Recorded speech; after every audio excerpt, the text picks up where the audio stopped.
Kaipo Guerrero joined by former Big Wave World Champ Makua Kai Rothman to talk you through semifinal number 2 with Seth Moniz and Caio Ibelli. Who's going to come up against Kelly Slater? That's what's at stake here. But what about Kelly Slater? I mean, Kelly Slater, like I said earlier, Kaipo, greatest athlete in my eyes. Semifinal number 2, Billabong Pro Pipeline. This is what happened during the break. Water shot here of Caio Ibelli, and he just got the clamp. Right behind him, Seth Moniz is able to knife into one as well, but no exit for the young Hawaiian. Miguel Pupo had a higher score. He made the mistake. Kelly capitalized. Kelly's in the finals. Kelly is in the final, and that's pretty historic. Here we go. Seth Moniz, and this time he comes out of the barrel. So that's going to be the first meaningful score for the young man from Julio O. So an early advantage to Seth Moniz in this matchup. And take a look at this on the replay. Yeah, just getting real low, high and tight in that barrel. Wasn't a very big wave. He rode it perfectly. Nice, smooth bottom turn, dragging his bottom side on the face of that wave. Or he was really looking for pipe. And What do we got? And then that first wave was about almost 10 minutes into the heat. And I'm pretty sure I had a better position. Here we go, Seth Moniz looking back door, way behind the curtain there. A couple of foam balls to overcome, and that is not going to be a wave that he's going to make an exit out of. Like you said, shaped with mana by an uncle of mine, and I'm very, very proud to call him Ohana. Yeah. Here we go. Seth drops in, yanks on the rail, gets in the barrel, floats on the foam ball, and comes out. Oh. Seth surfing very smart, Kaipo, right there. Putting the pressure on Caio. 21 minutes to go. Nobody has a score. It was like riding a bull. He was just hanging on, and he went over the side, almost came off, got back down, and then the wave picked him back up, and then the wave re-barreled over him, and then he came out. It was insane. I was like watching this just in disbelief. Interesting. Kelly Slater, you know, Seth was coming out for his heat. He said, hey, don't get too greedy. Just get out of those barrels. And he fought tooth and nail to come out of that barrel. It was insane. We're watching it again, the replay in slow motion. Talk us through it, Makua. This is the ebb and flow right here. He's totally in control, totally out of control, but once again, totally in control.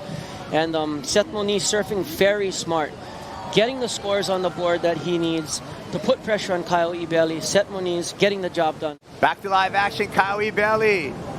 Yanks on the rail. Again, foam ball fight, and Ibelli wins that battle. Carves a cutback, bangs it off there. That's going to be just a sacrifice at the end, but now we're going to be waiting for 2 important scores to set the situation. Semifinal number 2 with 20 minutes remaining.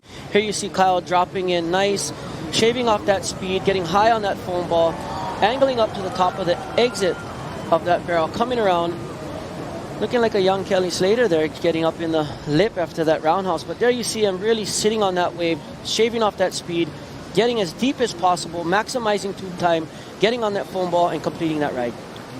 It is going to be the judges' comparison between these 2 waves. Another look at this in slow motion to really study the body mechanics and technique of Caio Ibelli, and that high line exit was key to success. Looks like one of our competitors might be taken off on one of these waves. Caio Ibelli gets a little caught up on the drop, and now is just going to have to come around that section, kick out, and make his way back to the takeoff spot. No harm, no foul for the Brazilian, however. He was under the priority of Seth Moniz. Seth sticking to the peak and waiting patiently to improve upon his scoreline.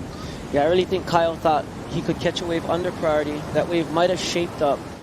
Seth Moniz on a windy one, gets hung up in the lip right there, curls his nose, eject button, head first, and yeah, that's a scary moment for all of our surfers here. I mean, perfect positioning. Seth has such great positioning. I mean, looks like almost like a ballerina dancer in a good way, where he's so extended at moments, but so in control, and that lip just unfortunately clamps down, gets a hold of. You know, we talked about the waxing of the board and just and on finals day, just not taking any unnecessary risk. Here he goes, pulls in, backdoor barrel, could change the whole game right here if he can come out of it. But it is not to be for Caio Ibelli. Priority switches back to Seth Moniz. Those are the kind of risks that you want to take for the big scores out here, Kaipo. Caio knows it. Caio Ibelli needing a big number, an excellent score of an 8.67. Here we go. And a big drop and a big guillotine to Seth Moniz at backdoor. That one looked nasty. My gosh, Kaipo, that I just hope he's all right. That looked very bad, in a bad spot. 8.67 is a big ask. Here we go. I'm not sure what this is about, but maybe he sees something we don't. A roll in and stalling off the bottom, but just gets munched. And you called that from the get-go, Makua, on the wave quality there. I mean, that was, I'm just going to go out and say it, that was a horrible call. Having 2 minutes left, you need an 8.67, and you take off on a wave, break your leash. I mean, yeah, he just never had a great wave selection on that one. I think Seth Moniz is taking this heat. Hold the horses. Oh, and just to rub salt in the wound, Caio Ibelli. But he's got to be proud. He's coming off his best result at Pipeline ever. Caio Ibelli with a third-place finish. The Moniz family camp cheering squad, support squads feeling it on the beach.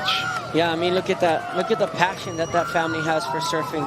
Like I said, what a legendary family. Their son is in the finals. Seth Moniz up against Kelly Slater.